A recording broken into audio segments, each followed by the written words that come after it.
Menebar cahaya sunnah. Kajian Islam ilmiah di Roja TV dan Radio Roja. Tidak beriman salah seorang dari kalian sehingga ia menjadikan hawa nafsunya mengikuti apa yang aku bawa. Saksikanlah kajian Islam ilmiah di Roja TV dan Radio Roja.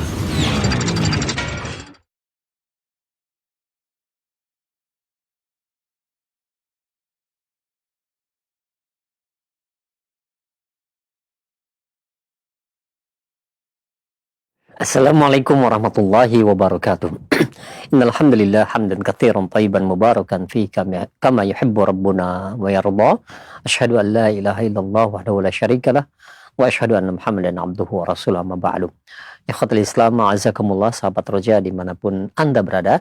Alhamdulillah di kesempatan pagi hari ini kita dapat bersua kembali dan kita akan ikuti bersama kajian ilmiah yang kami hadirkan secara langsung dari pembahasan rutin, pembahasan kitab Fathul Majid, Syarah Kitab Tauhid, disampaikan oleh Ustaz Ahmad Zainuddin Al-Banjari hafizahullahu taala. Alhamdulillah kami sudah terkoneksi dengan beliau yang berada di Banjarmasin. Semoga Allah menjaga Ustaz beserta keluarga, berkahi pertemuan kita di kesempatan hari ini, juga memberkahi ilmu yang akan disampaikan. Dan seperti biasa bagi Anda yang ingin bertanya untuk materi yang akan disampaikan, jika ada waktu kita akan buka sesi tanya jawab. Langsung saja kita akan simak bersama materi yang akan disampaikan kepada Ustaz. Kami persilahkan, falyatafadhal mashkur. Assalamualaikum warahmatullahi wabarakatuh. Bismillah, alhamdulillah, wassalatu wassalamu ala rasulillah wa ala alihi wa ashabihi wa man walah, amma ba'd.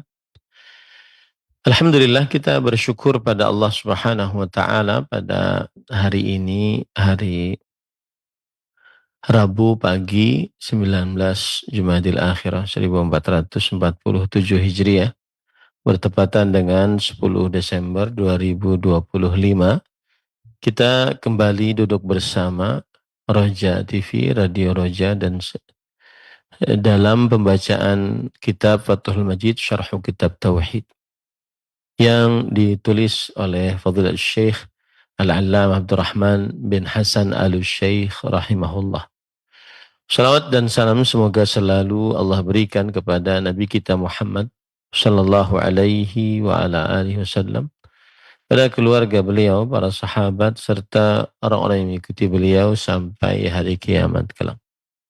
Dengan nama-nama Allah yang husna dan sifat-sifat yang ulia, kita berdoa, Allahumma inna nas'aluka ilman nafi'an wa rizqan tayyiban wa amalan mutaqabbala. Allahumma amin. Ahibati fillah, afani Allah wa iyyakum, para pemirsa Roja TV, para pendengar Radio Roja, dan seluruh kaum muslimin yang mengikuti kajian ini dimanapun berada. Pada kesempatan kali ini kita membahas bab yang ke-63. Babu ma ja'a fi zimmatillah wa zimmati nabiyhi sallallahu alaihi wa alihi wasallam. Bab tentang perjanjian Allah dan perjanjian nabinya sallallahu alaihi wasallam. Kemudian di dalam kitab Fathul Majid, penulis membawakan ayat yang dituliskan oleh Imam Muhammad bin Abdul Wahhab rahimahullah, wa qawluhu, dan firman Allah Subhanahu wa taala, wa aufu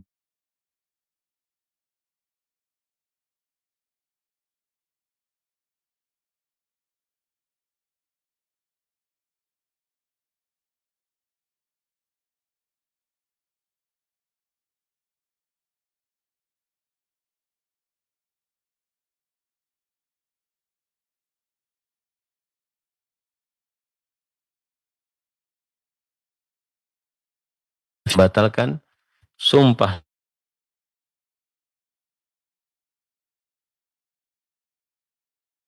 tersebut. Sesungguhnya sedang kalian telah menjadikan Allah sebagai saksi kalian terhadap sumpah-sumpah tersebut. Quran Surat An-Nahl ayat 91. Kemudian Fadilat Syekh Abdurrahman bin Hasan Al-Syekh rahimahullah, beliau berkata, qala al-Imad Ibnu Katsir, berkata Al-Imad bin Katsir, ini adalah ulama tafsir abad ke-8 Hijriah, mempunyai kitab tafsir Quran Azim. Dan beliau berkata, berarti diambil dari kitab tafsir beliau. Wa hadza mimma ya'murullahu ta'ala bih. Dan ini adalah dari apa yang diperintahkan oleh Allah Subhanahu wa taala dengannya. Wa huwal wafa'u bil 'uhudi wal mawathiq. Yaitu perintah Allah adalah menunaikan perjanjian dan kesepakatan-kesepakatan. Wal muhafazatu 'alal aimanil muakkadah. Dan selalu menjaga atas sumpah-sumpah yang ditekankan. Walihada qal, oleh sebab itulah Allah berfirman, wala tanqudu al-aiman ba'da tauqidiha. Dan janganlah kalian batalkan sumpah-sumpah setelah penekanannya. Penekanannya maksudnya karena disebutkan nama Allah Subhanahu wa taala dalam sumpah tersebut. Wala ta'arudha baina hadza wa qawlihi wala taj'alullaha 'urdatan liaimanikum. Dan ini tidak ada pertentangan, ayat ini tidak ada pertentangan dengan firman Allah dalam surah Al-Baqarah ayat 224. Dan janganlah kalian menjadikan Allah Subhanahu wa taala sebagai barang hamparan untuk sumpah-sumpah kalian. Wa baina qawlihi dzalika kaffaratu aymanikum idza halaftum wahfadhu aymanakum. Dan juga dengan firman Allah surah Al-Maidah ayat 89, tidak ada pertentangan. Yaitu yang artinya itulah penebus sumpah-sumpah kalian jika kalian bersumpah, dan jagalah sumpah-sumpah kalian.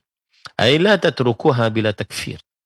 Maksudnya janganlah kalian tinggalkan sumpah-sumpah tersebut kalau kalian langgar tanpa ada penebusnya. Wa baina qawlihi sallallahu alaihi wasallam fi sahihain, inni wallahi insyaallah la ahlifu ala yamin fa ara ghairaha khairan minha illa ataitu alladhi huwa khairun minha wa tahallaltuha, wa fi riwayah wa kaffartu an yamini. Dan juga firman Allah, wala tanqudul aimana ba'da tauqidiha, janganlah kalian batalkan sumpah-sumpah kalian setelah penekanannya. Tidak bertentangan dengan sabda Rasul sallallahu alaihi wasallam, hadis riwayat Bukhari Muslim, yang artinya sesungguhnya demi Allah, jika Allah Subhanahu wa taala menghendaki, aku tidak akan bersumpah di atas sumpah lalu aku melihat yang selainnya lebih baik daripada yang sudah aku sebutkan dalam sumpah, melainkan aku akan mengerjakan yang lebih baik darinya dan aku menghalalkan dari sumpah yang awal. Dalam riwayat yang lain, dan aku tebus atas sumpahku yang pertama tadi. La ta'urudha baina hadza kullihi wa baina al-ayatil madhkurah huna.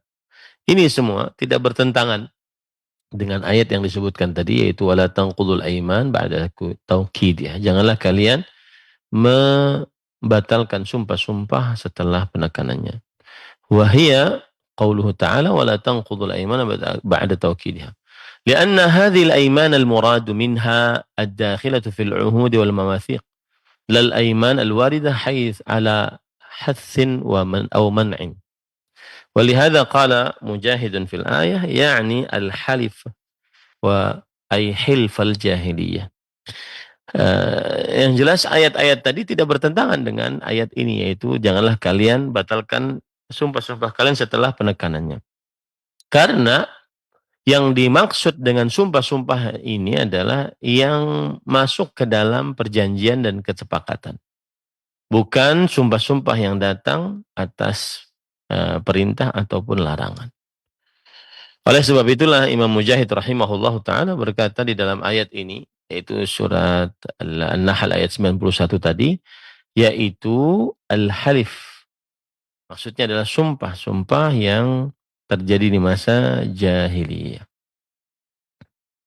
Nah, wa yu'ayyiduhu ma rawahu al-Imam Ahmad an Jubair bin Mut'im radhiyallahu anhu qala qala Rasulullah sallallahu alaihi wasallam, la hilfa fil Islam wa ayyama hilfa kana fil jahiliyah lam yazidul Islam illa syiddah.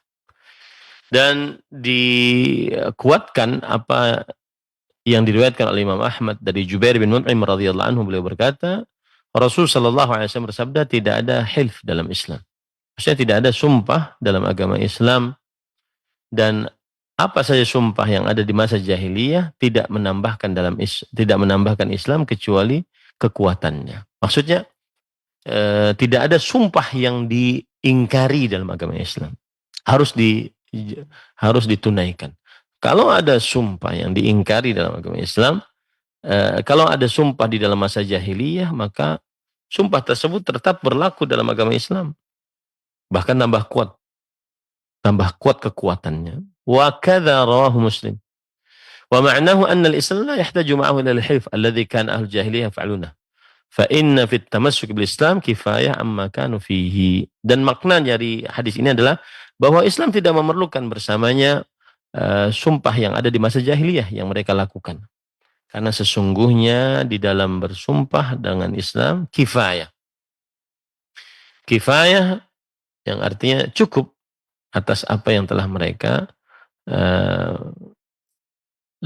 terjadi pada diri mereka di dalam agama Islam. Karena Islam itu merupakan kekuatan. Tidak boleh seseorang melanggarnya. Kalau orang sudah masuk Islam, maka dia akan sangat tegar, kokoh, kemudian istiqamah di dalam kesepakatan dan juga di dalam ketentuan-ketentuannya. Wa qauluhu ta'ala, innallaha ya'lamu ma taf'alun. Dan Allah Subhanahu wa taala berfirman, sesungguhnya Allah mengetahui apa yang kalian lakukan. Tahdidun wa wa'idun liman naqadhal aymana ba'da tawkidih. Jadi sekali lagi para pemirsa sekalian, para pendengar Radio Roja dan para pemirsa Roja TV, orang kalau beragama Islam, maka Islamnya itu mahal. Mahal karena dia beragama Islam yang menepati perjanjian ketepatan. Tidak seperti kaum jahiliyah yang suka melalaikan dan membatalkan perjanjian ketepatan. Wa qauluhu ta'ala, innallaha ya'lamu ma taf'alun. Sesungguhnya Allah mengetahui apa yang kalian perbuat. Tahdidun wa wa'idun liman naqadhal aymana ba'da tawkid. Ini adalah ancaman dan peringatan keras bagi siapa yang membatalkan sumpah-sumpah setelah penekanannya. Nah, kemudian setelah itu penulis membawakan dalil dari ayat Al-Quran. Saya bacakan hadisnya dan hadisnya agak panjang. Kita bacakan saja. Penulis berkata, An Buraidah radhiyallahu anhu qala kana Rasulullah sallallahu alaihi wasallam idza amara amiran ala jaish aw sariyah awsahu bi taqwallahi ta'ala wa man ma'ahu minal muslimina khairan. Faqala ughzu bismillah fi sabilillah qatilu man kafara billah. Ughzu wa la taghullu wa la taghdiru wa la tumathiru wa la taqtulu walidan. Wa idza laqita aduwak minal musyrikin fad'uhum ila thalathi khilal أو خصال فأيتهن ما أجابوك فاقبل منهم وكف عنهم ثم ادعوهم إلى الإسلام فإن أجابوك فاقبل منهم ثم ادعوهم إلى التحول من دارهم إلى دار المهاجرين وأخبرهم أنهم إن فعلوا ذلك فلهم ما للمهاجرين وعليهم ما على المهاجرين فإن أبوا أن يتحولوا منها فأخبرهم أنهم يكونون كعرب المسلمين يجري عليهم حكم الله تعالى ولا يكون لهم في الغنيمة والفيء شيء إلا أن يجاهدوا مع المسلمين فإنهم أبوا فاسألهم الجزية فإنهم أجابوك فاقبل منهم وكف عنهم فإنهم أبوا فاستعن بالله وقاتلهم وإذا حاصرت أهل حصن فأرادوك أن تجعل لهم ذمة الله وذمة نبيه فلا تجعل لهم ذمة الله وذمة نبيه ولكن اجعل لهم ذمتك وذمة أصحابك فإنكم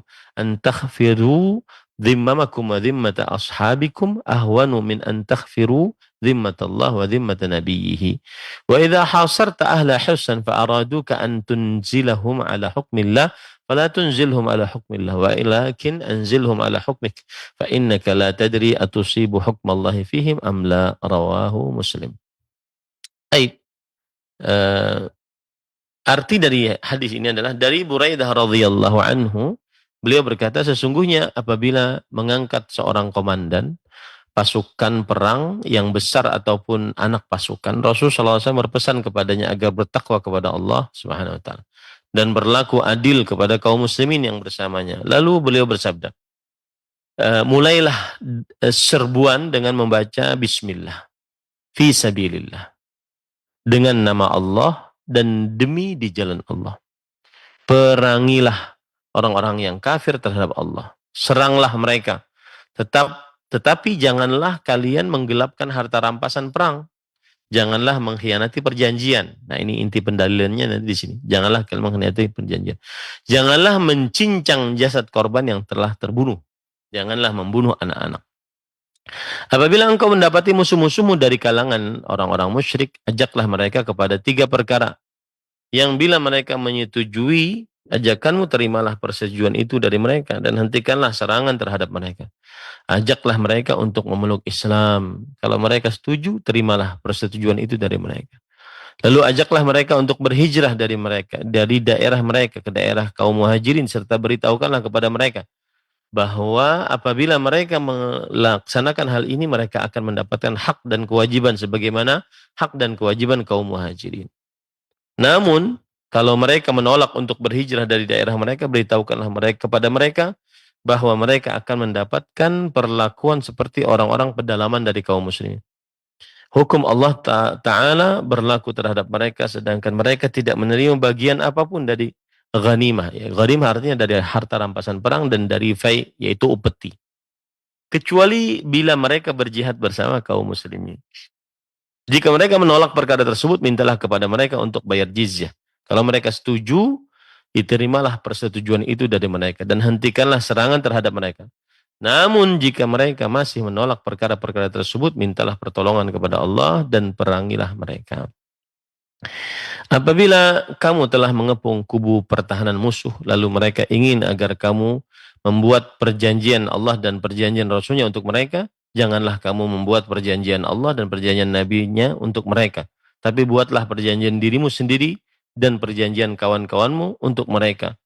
Karena sesungguhnya resiko terhadap pelanggaran perjanjianmu dan perjanjian kawan-kawanmu lebih ringan daripada pelanggaran perjanjian Allah dan perjanjian Nabi-Nya. Apabila kamu telah mengepung kubu pertahanan musuh, lalu mereka ingin agar kamu mengeluarkan mereka atas dasar hukum Allah, janganlah kamu mengeluarkan mereka atas dasar hukum Allah. Tapi keluarkanlah mereka atas dasar hukum yang kamu ijtihadkan. Karena sesungguhnya kamu tidak mengetahui bahwa tindakanmu terhadap mereka itu sesuai dengan keputusan Allah atau tidak. Hadis riwayat Muslim. Panjang ya hadisnya. Taib, kita baca apa yang disebutkan oleh penulis. Nah, di sini disebutkan bahwa qauluhu, di dalam hadis disebutkan an Buraidah. Buraidah huwa ibnul Husayb al-Aslami. Buraidah bin al-Husayb al-Aslami. Hadha al-hadis min riwayati ibnihi Sulaiman anhu. Hadis ini diriwayatkan oleh anaknya, yaitu anaknya Buraidah, Sulaiman bin Buraidah. Dari bapaknya, qalahu fil Mufhim. Dikatakan di dalam kitab Al-Mufhim yang meriwayatkan ini.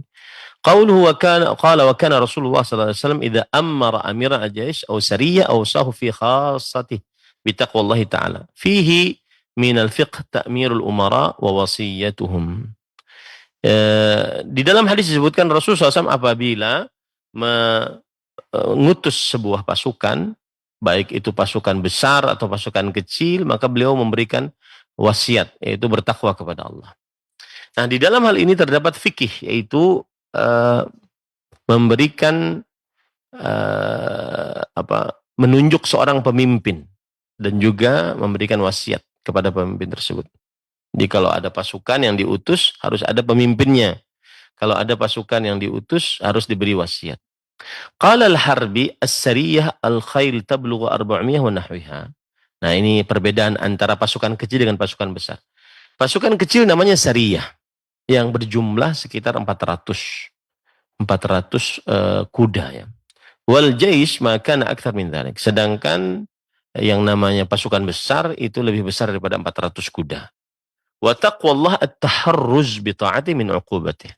Takwa kepada Allah adalah membentengi diri dari api neraka dengan mengerjakan ketaatan kepada Allah. Membentengi diri dari api neraka dengan mengerjakan ketaatan kepada Allah Subhanahu wa taala. Qultu wa dzalika bil amal bima amara Allah bihi wal intihau amma nahaa anhu. Maka Fadhil Syekh Abdul Rahman bin Hasan Al-Syekh mengatakan caranya adalah mengerjakan yang diperintah, menjauhi yang dilarang oleh Rasulullah sallallahu alaihi wasallam.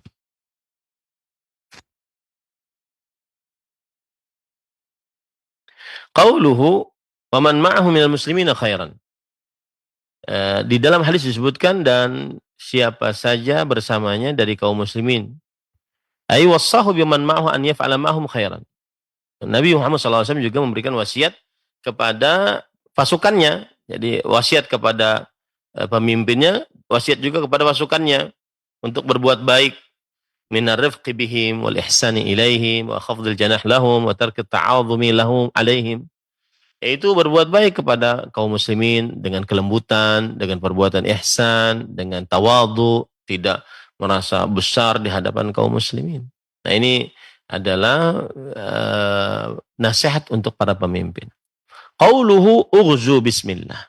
Disebutkan dalam hadis, berperanglah dengan nama Allah. Hadza ay asyri'u fi fi'lil ghazw musta'inina billah mukhlishina lah.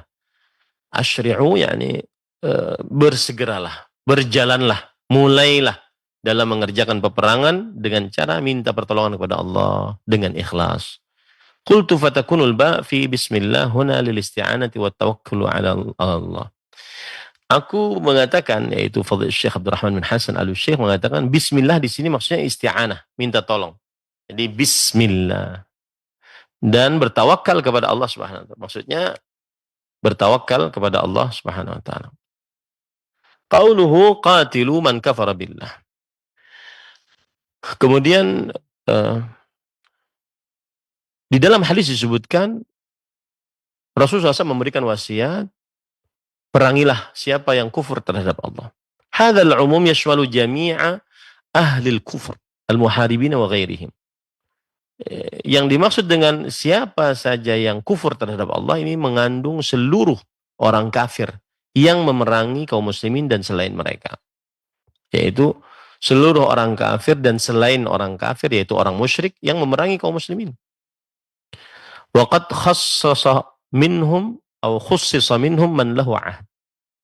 Dan telah dikhususkan dari mereka yang mempunyai perjanjian.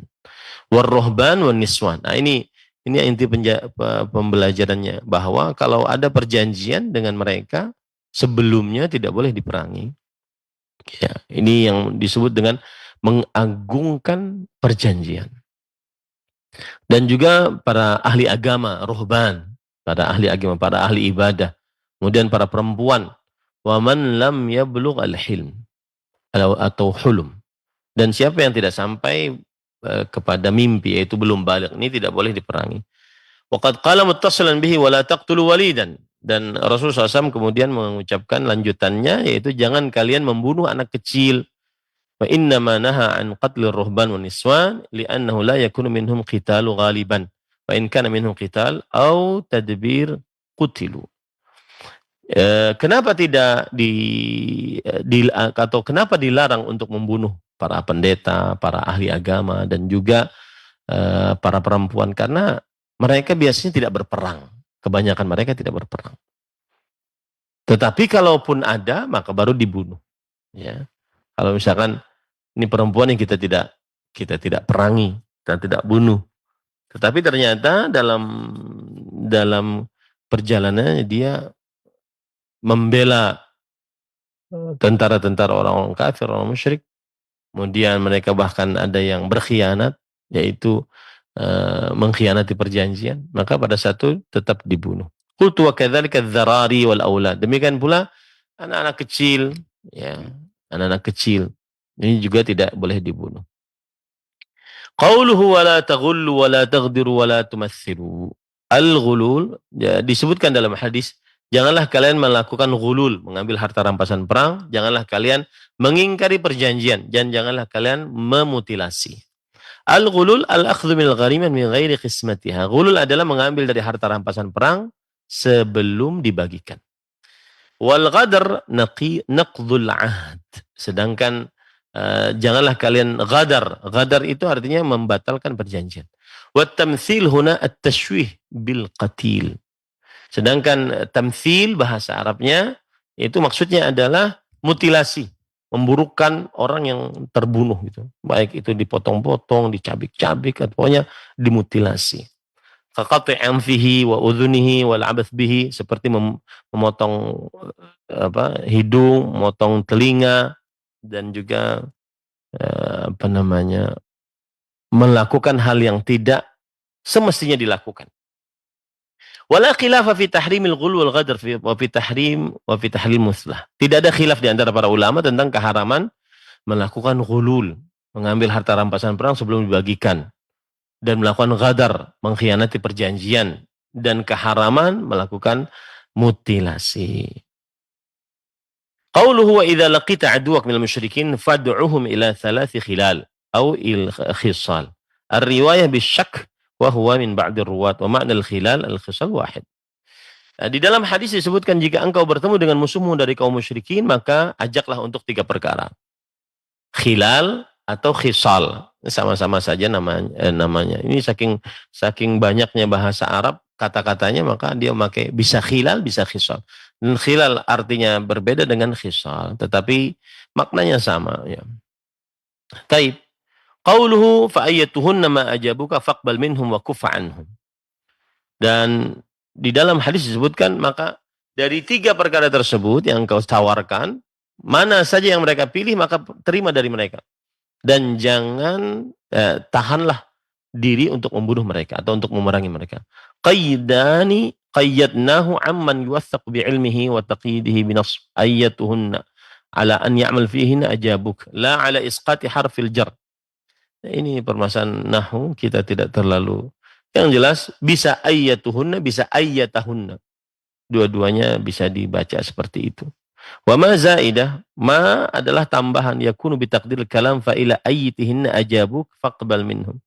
Ya, yang makna dari perkataan itu adalah kepada apa saja mereka memilihmu, maka terimalah dari mereka. Salah satu dari tiga tersebut. Kama taqul ji'tuka ila kadza wa fi kadza fayu'di ila tsani biharfil jar. Taib, saya tidak terlalu masuk ke dalam pokok nahwu karena tidak terlalu hal yang urgen kita jelaskan untuk para jamaah sekalian. Qultu fayakunu fi nas ayyatahunna wajhan dzakarahuma asy-syarih al-awwal mansubun al-ishtighal wa tsani ala naw'il khafid. Ini juga maksudnya sebenarnya ayyatuhunna atau fa ayyutuhunna ayyatahunna atau ayyutahunna. Bisa ayya, bisa ayyu. Ya, dua-duanya maksudnya adalah mana saja yang kau pilih. Itu maksudnya. Qauluhu tsumma ad'uhum ilal Islam. Disebutkan dalam hadis, lalu ajaklah ke dalam agama Islam.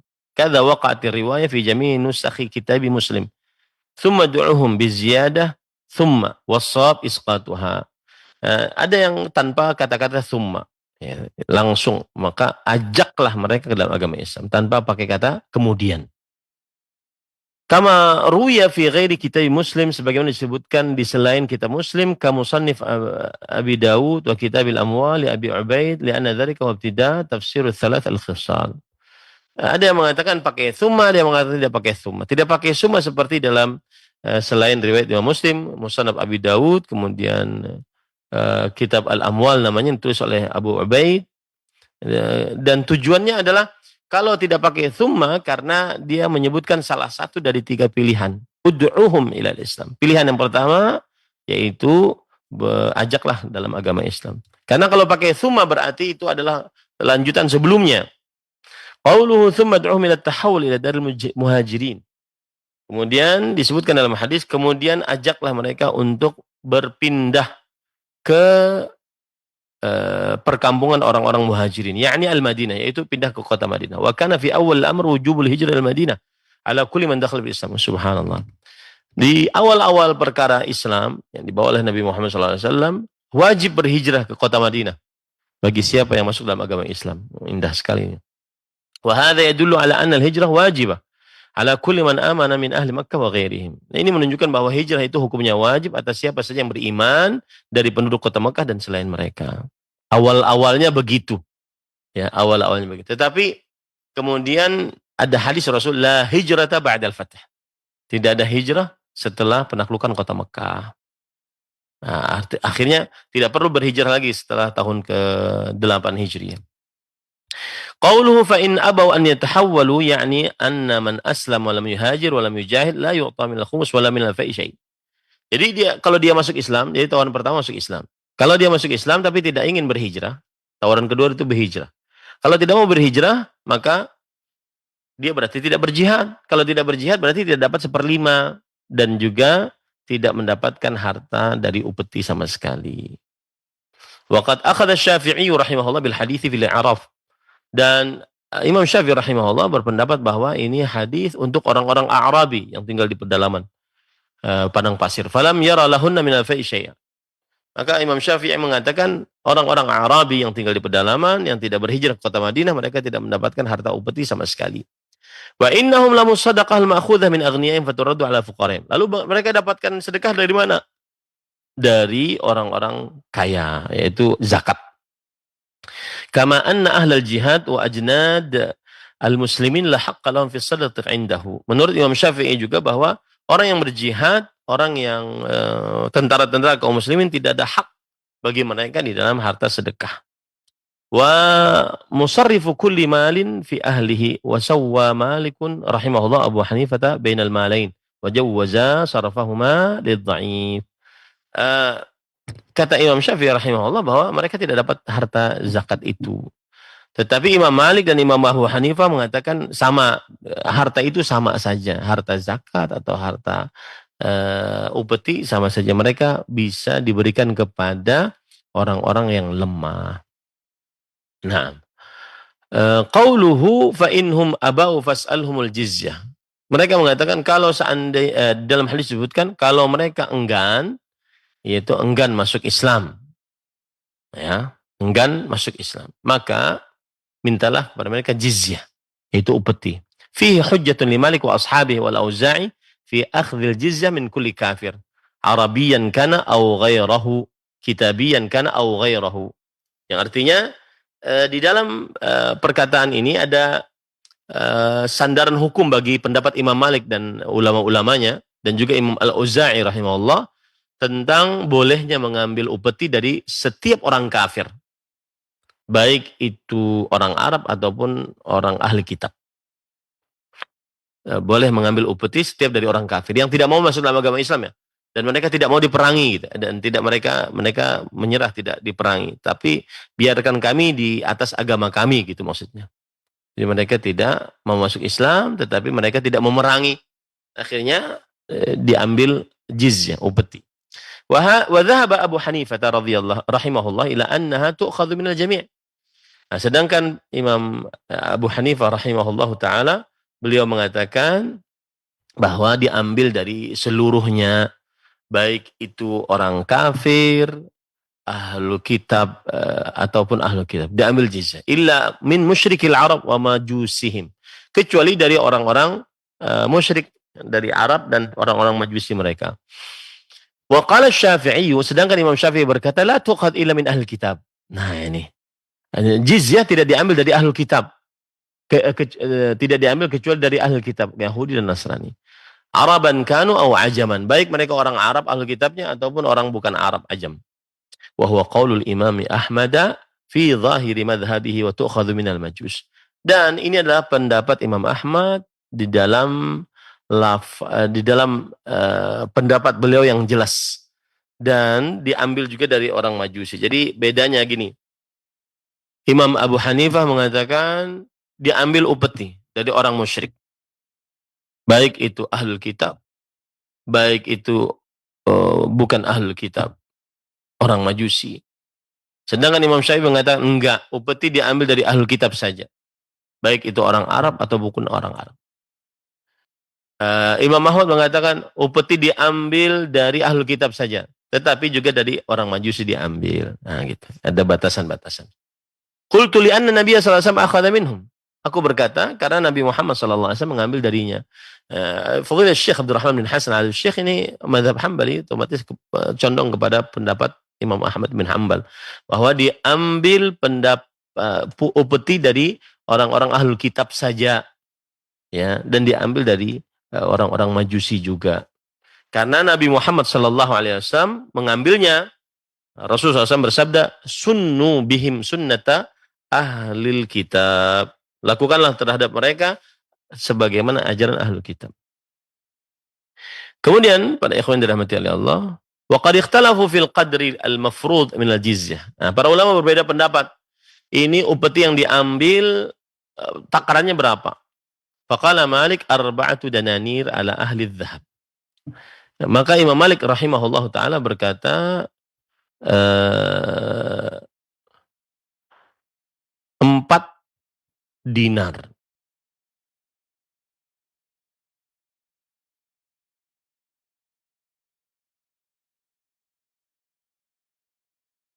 Empat dinar.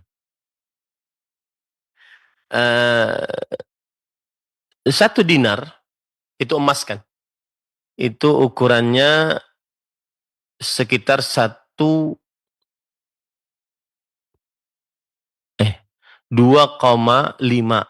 gram. Ya, afwan, 4,25 gram. Satu dinar 4,25 gram emas. Berarti kalau 4 dinar berarti sekitar berapa? 4. 4 kali 4, 24. Ya, 24 kali 4,25 gram. Sekitar 17 gram, Mas. Kalau seandainya 1 gramnya itu sekitar 2 juta sekarang, ya, maka tinggal dikalikan 17 gram emas saja. Coba kita lihat kalau resmi emas hari ini. Kita ingin tahu berapa jumlahnya. Berarti 2.400.000 sekarang hari ini. Kalau 17 gram emas kali 2.400.000 sekitar 40.850.000. Nah, itu upeti yang harus diberikan oleh seorang kepada Baitul Mal kaum muslimin. Seorang kafir, ahlul kitab yang ingin tinggal aman di tengah kaum muslimin. Subhanallah. Ini bagus daripada pengambilan pajak. Ya. Tetapi kan negara kita tidak bersandar kepada yang seperti ini. Jadi Imam Malik mengatakan 4 dinar bagi orang yang ingin bayar pajak dengan bayar upeti dengan emas. Wa arba'una dirham ala ahli warik. Sedangkan 40 dirham untuk orang yang ingin bayar pajak dengan perak. Kalau dirham maka dia berarti perak. Kalau kita katakan 1 dirham berarti dia sekitar 2,975 gram perak. Kalau harga dirham hari ini sekitar 20.000. Oh, enggak, 30.250. Kalau dikatakan dia adalah 40 dirham, berapakah peraknya? Berapakah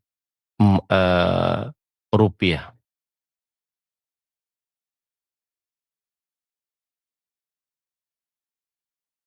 sekitar berarti 40 kali 2,975 gram perak sama dengan 119 gram perak.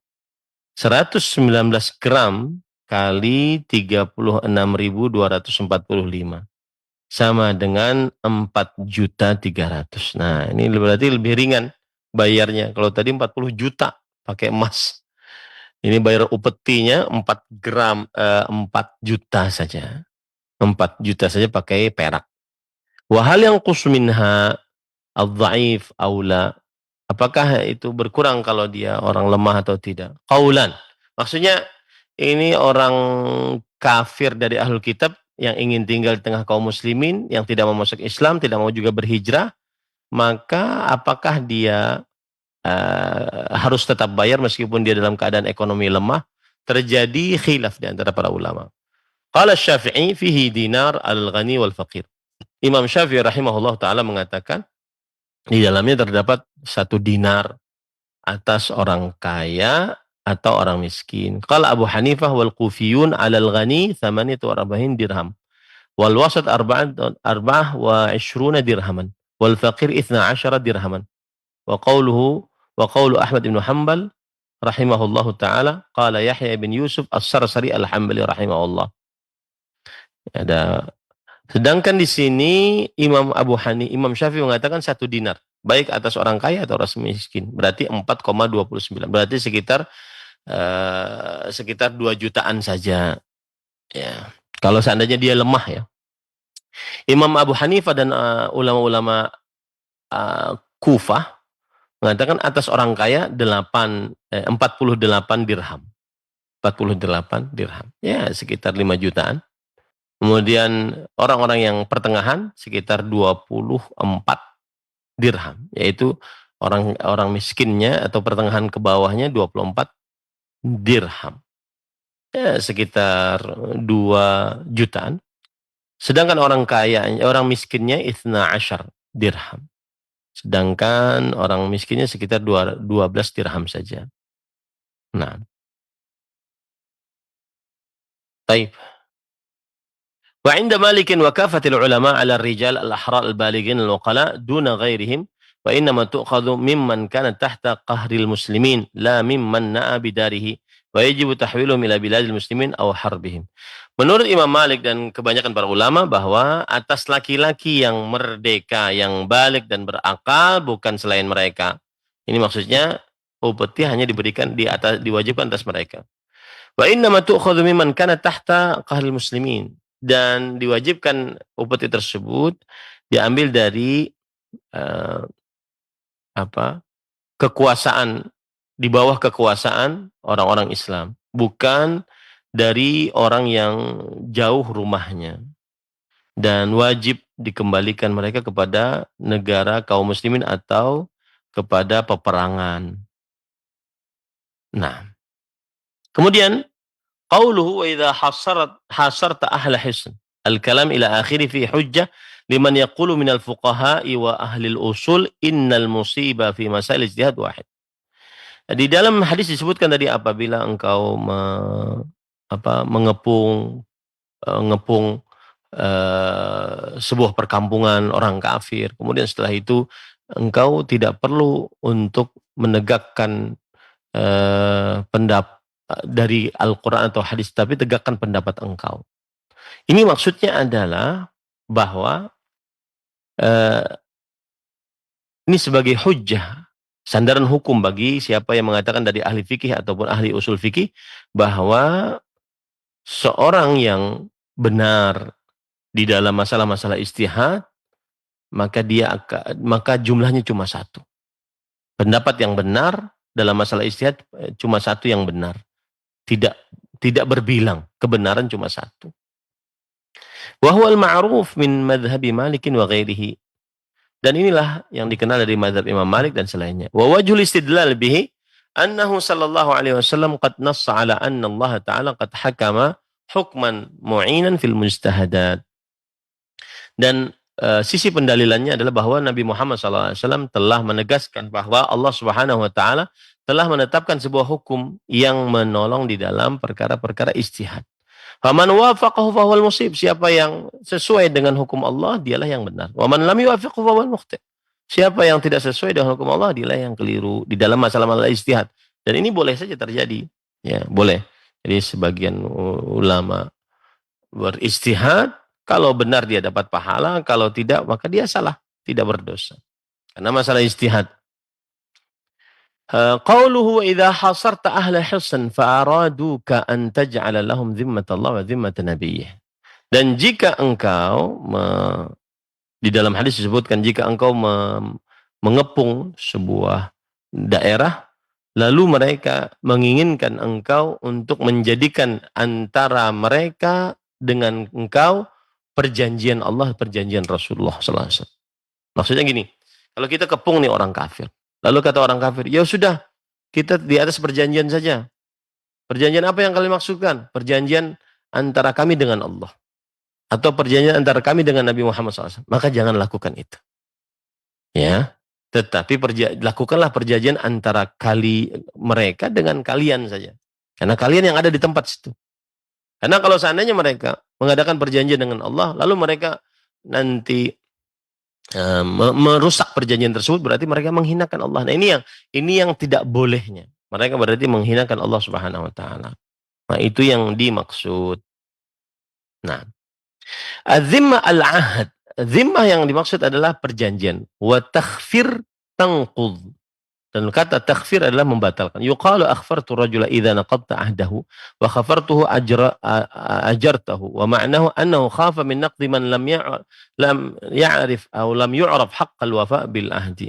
Bahwa dikhawatirkan nanti akan terjadi pembatalan kesepakatan bagi siapa yang tidak dikenal kebenaran penunaian janji. Kajumlatil Arab, seperti orang-orang Arab. Faka'annahu yaqul in waqa'a naqdun min muta'addin kana naqdu ahdil khalqi ahwan min naqdi ahdillah ta'ala.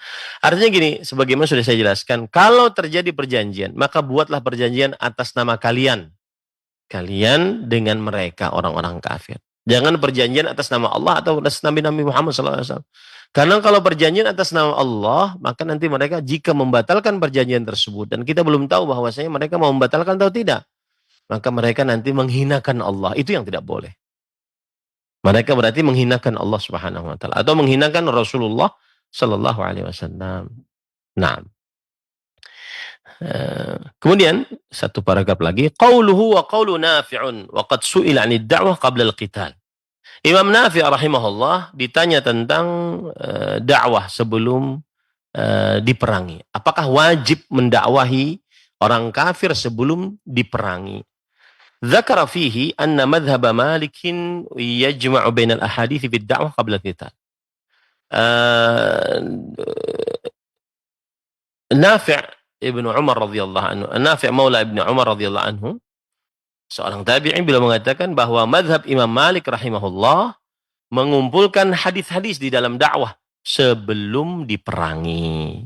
Qala wa huwa anna Malikan qala la yuqatalul kuffar qabla an yud'au. Yang artinya Imam Malik berpendapat orang kafir tidak boleh diperangi sebelum didakwahi.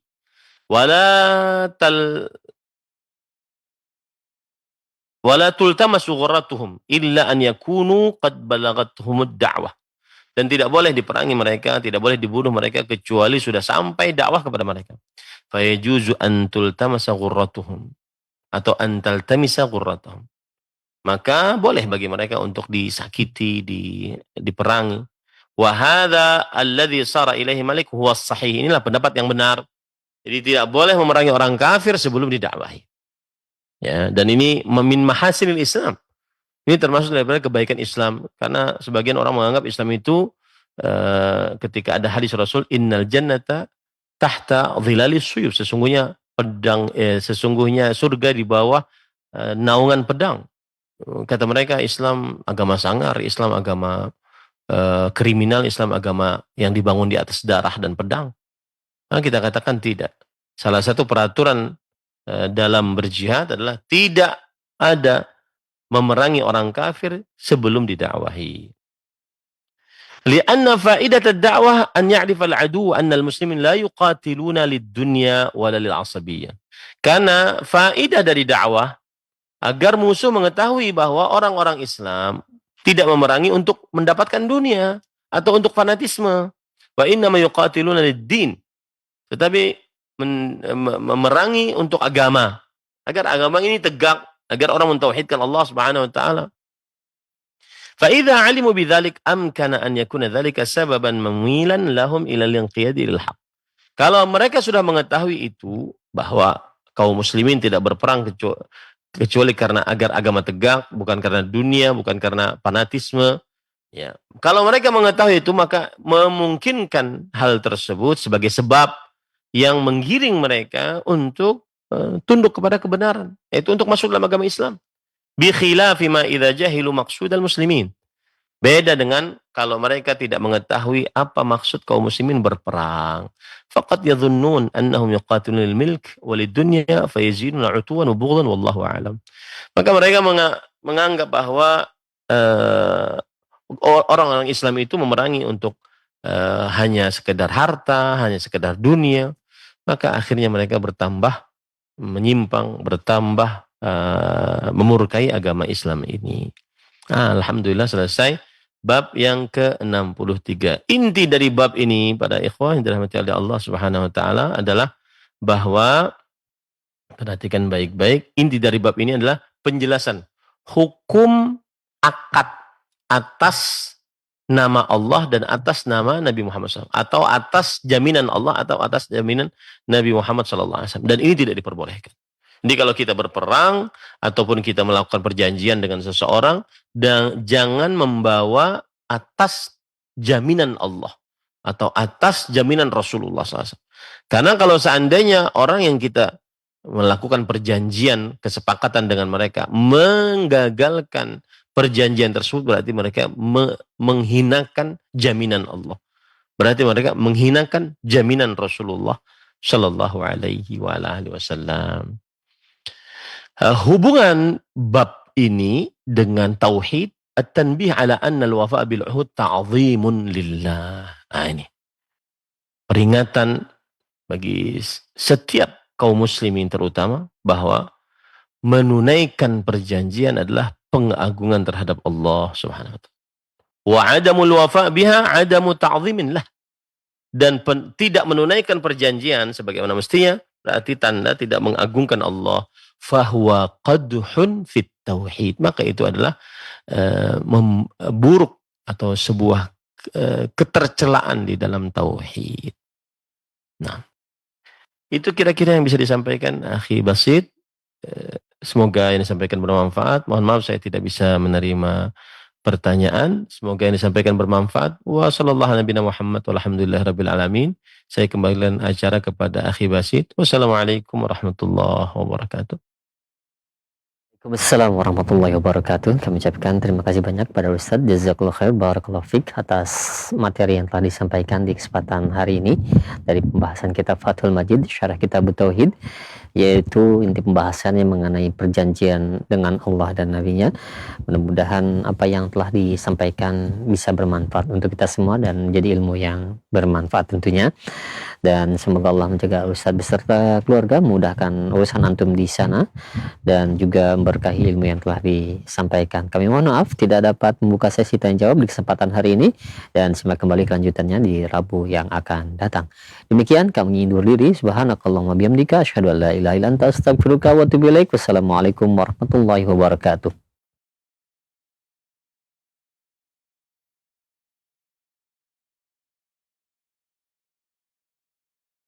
Simak Radio Roja Bogor 100.1 FM, Radio Roja Majalengka 93